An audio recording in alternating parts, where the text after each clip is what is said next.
Luke Wing Wang. I'm an assistant professor with the School of ITS at the University of Canberra, and I'm also the ITS program director. Hi everyone, my name is Fiona. I'm a current UC student. I'm studying Master of Business Informatics. I'm near graduate soon, so that's the good news. Yeah. All right,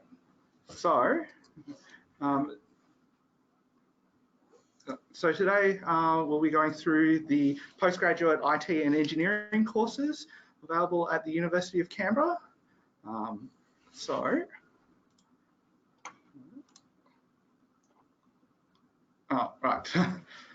So at the School of Information Technology and Systems, we have a number of 2-year coursework masters postgraduate courses.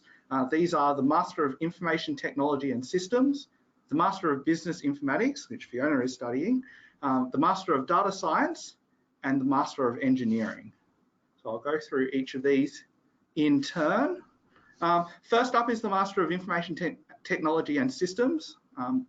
This is accredited with the Australian Computer Society at professional level. And this is our general IT and systems degree for a range of potential careers, including cybersecurity, web and mobile developer, network technologies, and so on.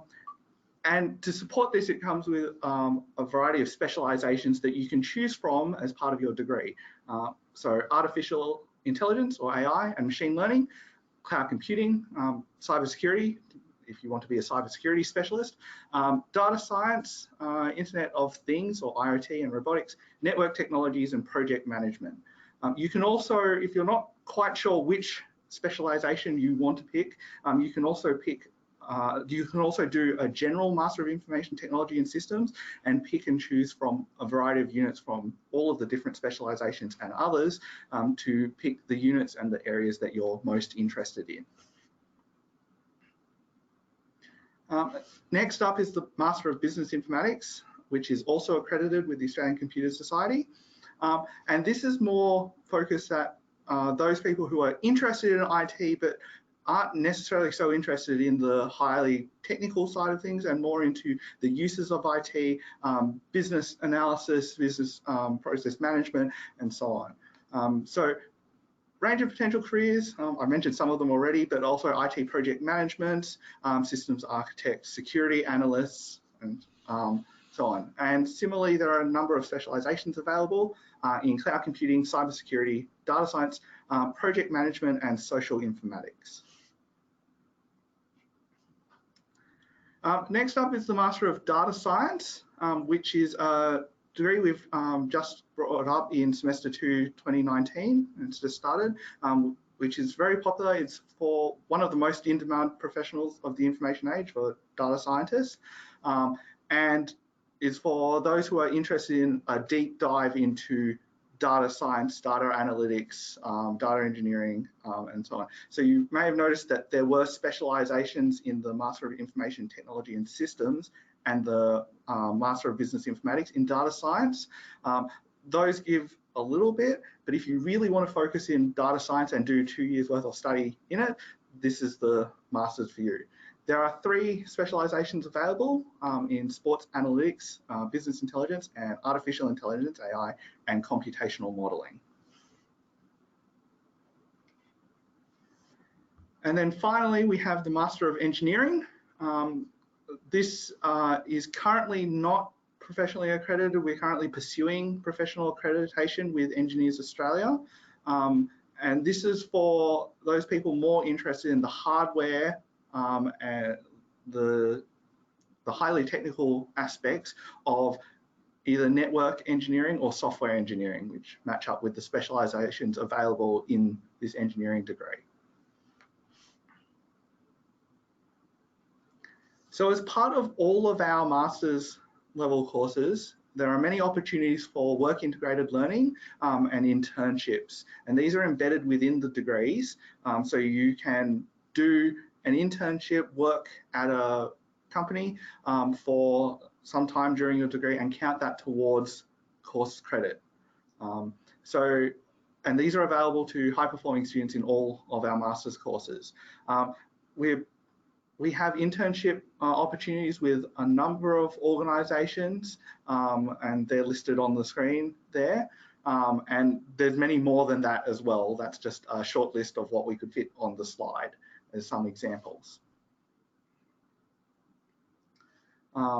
And as an example of work integrated learning projects, so one of the projects that's been developed by a student team at the University of Canberra has been this project to develop IoT, Internet of Things devices to help monitor soil conditions at the National Arboretum in Canberra. So the National Arboretum in Canberra is a really nice place. If you come here, I recommend you go and visit it. It's great to walk around. It's essentially a collection of lots of different trees and other plants that has been collected and are growing here in Canberra. And so because of this variety of plants and the various soil conditions and where they're growing, they each need to be treated differently. And this used to be done with a whole team of people going around the forests with a lot of probes and measuring soil and writing it down.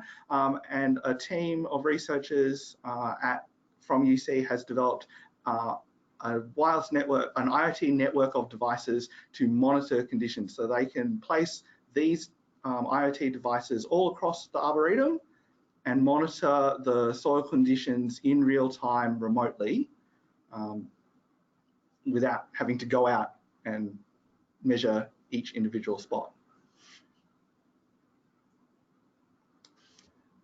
So in addition to all of these opportunities, there's also numerous students, clubs and societies at the UC, and there's a few in particular relating to ITNS.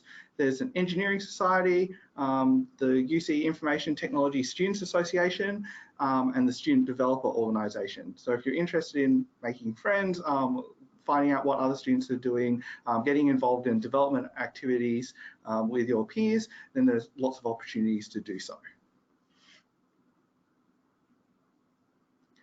So that brings me to the end of the presentation, and I'm going to apologise because I didn't run through the intro at the start, but there is a chat where you can enter your questions if you've got any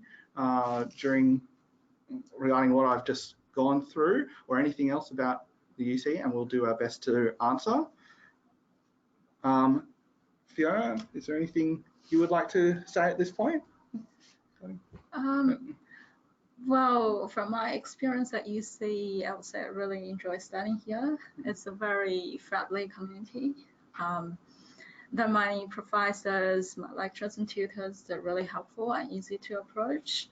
I also enjoy the studying experience because I could find a lot of working opportunities as well, either by helping myself develop, say, teamwork skill or other skills, or it's related to IT projects that I want to develop my technological skills. So all of these are really helpful. Yeah. And you've had a good experience at UC over your time here? That's right. Yeah. So thank you for your question. We've got our first question, which is when do we choose our specializations, and can you change your specialization if you find out that you're not enjoying the specialization you've chosen?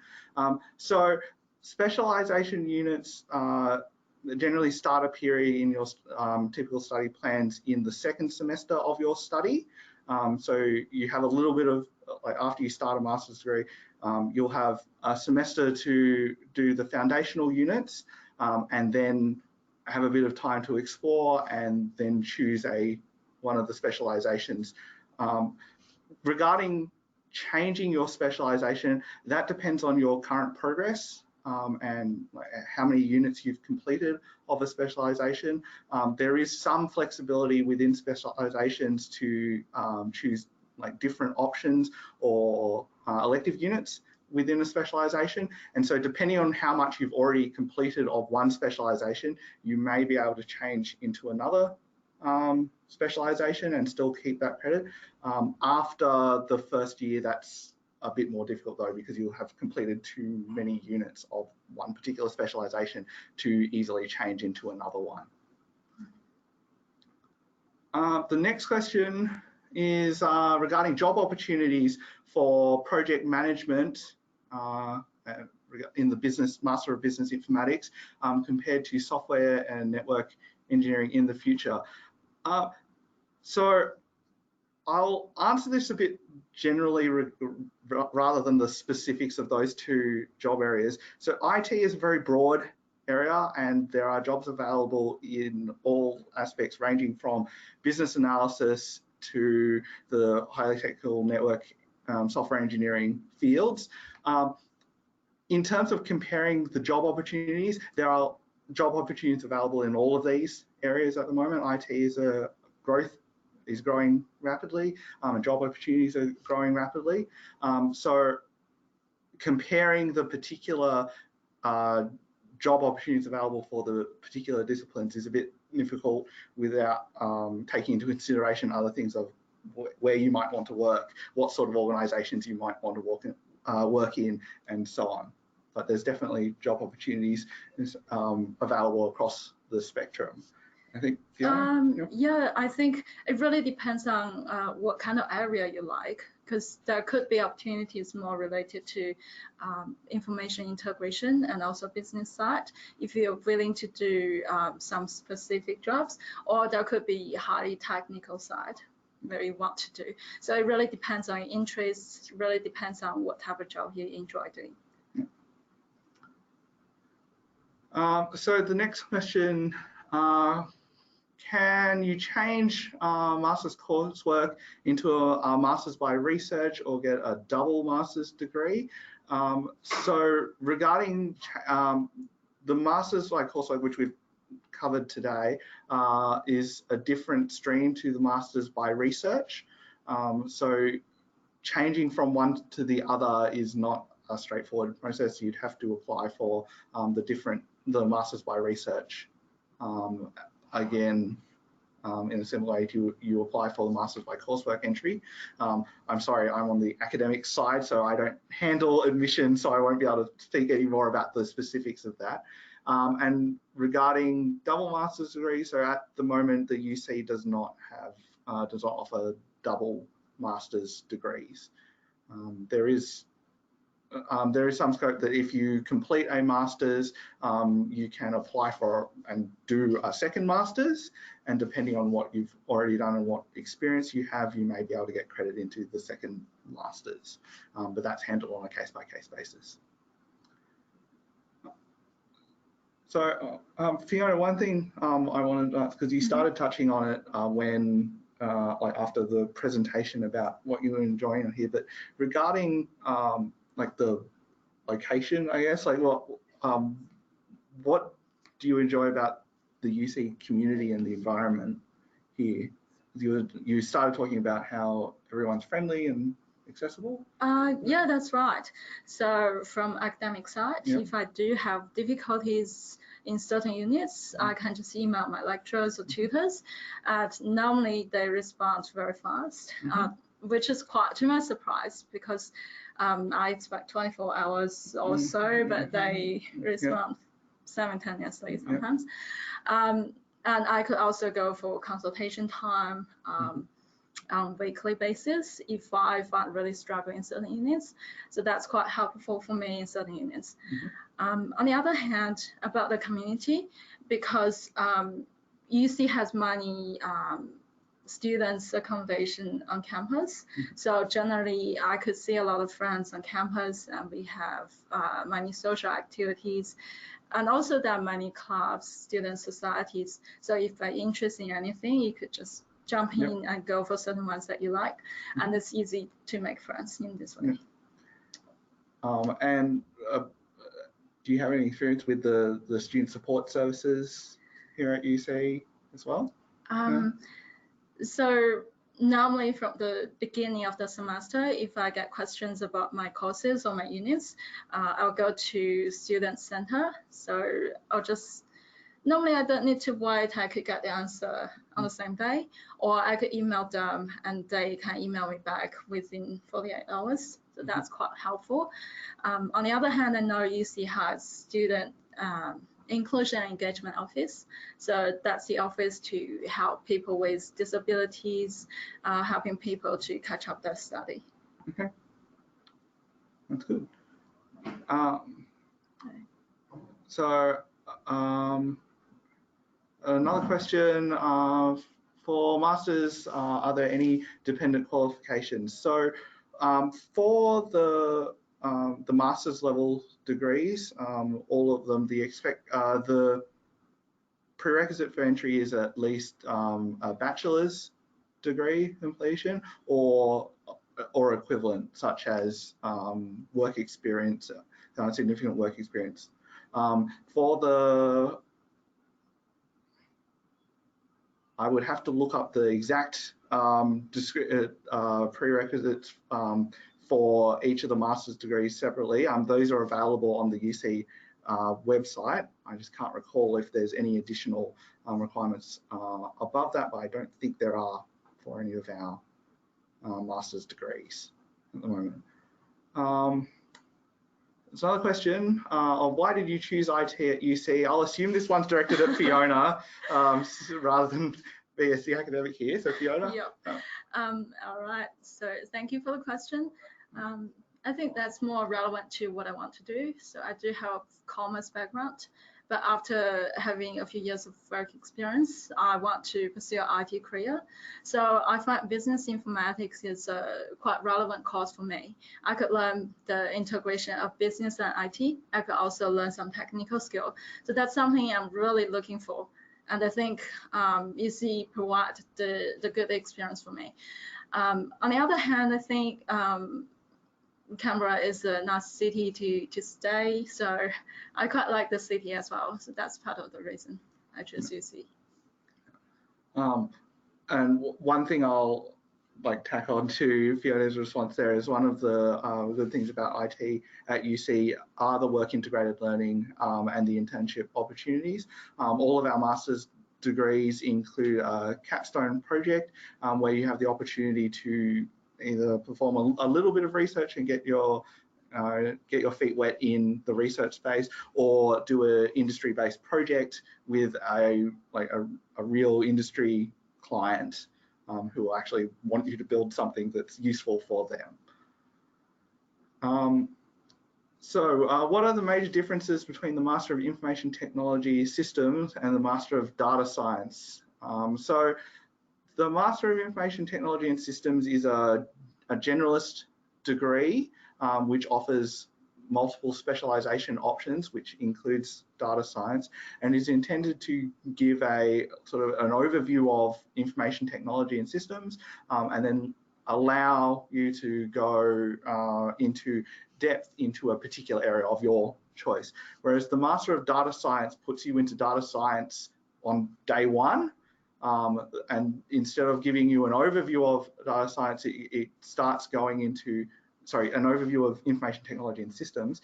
It starts you off into what is data science, what are the factors involved, and starts delving into the nitty-gritty of data science applications of data science and so on quite quickly, and then gives you depth in a particular data science area. So if you know from the start that you're interested in data science and that's where you want to go, then the Master of Data Science is, probably more appropriate.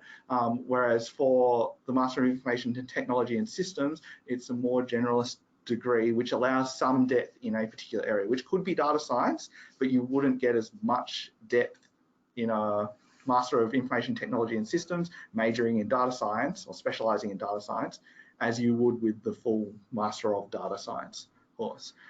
One other thing to note is that at the moment, the Master of Information Technology and Systems is accredited, professionally accredited with the Australian Computer Society, whereas the Master of Data Science is not. So that may be a factor in your choice of degree.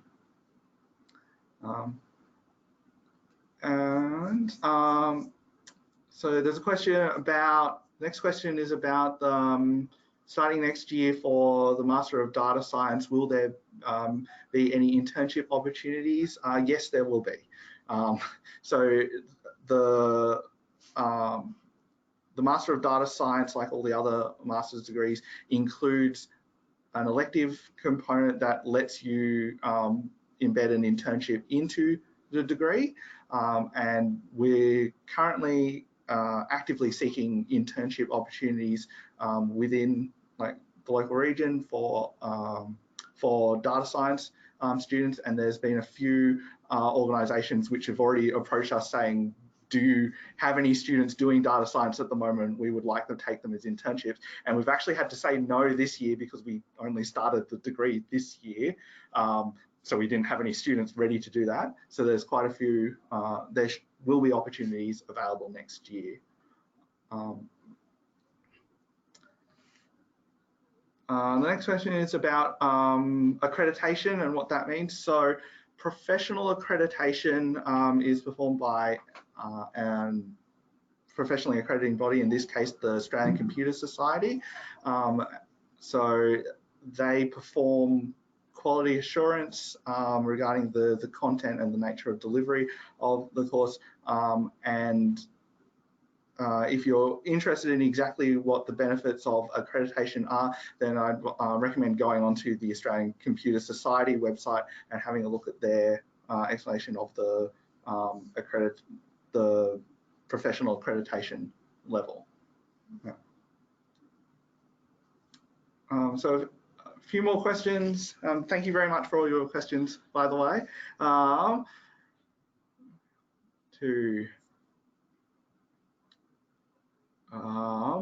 on. Is a master's degree more worthy than a bachelor's degree according to employers? Fiona, could you speak from your experience regarding this, or? Well, for me, it's more about changing my career direction. So I got a bachelor's degree in commerce. I can find a job. Well, by getting the master, I'm adding up more experience, more flavor of what I want to do. So, I mean, for master's degree, if you go for industry integrated learning, you get more working experience that will help for getting a job or for your future career. But I can't see much of a difference at this moment. Yeah. Yeah, so one of the good things about a master's is for changing your focus or building additional skills in a different area, as Fiona's done, or if you're wanting to go deeper and get more in-depth knowledge in a particular area that you might not have gone at a bachelor's level. So there's a question regarding tutors to help new students help them with their studies. So there definitely are for core units within our degrees. We offer, there are services available such as PALS, which is peer assisted learning. There's also drop-in sessions for some of the units. And the student clubs and societies are also an opportunity to meet your peers and helping that. Fiona mentioned unit by appointment. Yeah. So whenever there's any issues coming up, no matter it's regards to exams, tests, or regards to certain assignments, normally what I do is if I get difficulties, I'll try to email my tutor or lecturer to see if I could get half an hour appointment so that I can mention easy to seek a solution with the lecturer or tutor together. Yeah. And this, I will mention that all of this is on top of the usual contact that you would have with tutors during tutorials or computer labs, as well as student consultations times with the unit conveners on the lecturers on a weekly basis. So another question on how many students from previous previous courses have had job was, I believe this is linked to the Master of Data Science specifically. So regarding the Master of Data Science, that is a new degree. So it only started this year. So we haven't had any students finish that degree yet. So unfortunately, I can't speak to how how many have received job offers yet, because we haven't had any students complete that yet. The graduate employment overall at University of Canberra for information technology and systems courses is very high. We are in fact the second highest graduate employment in information technology and systems in Australia.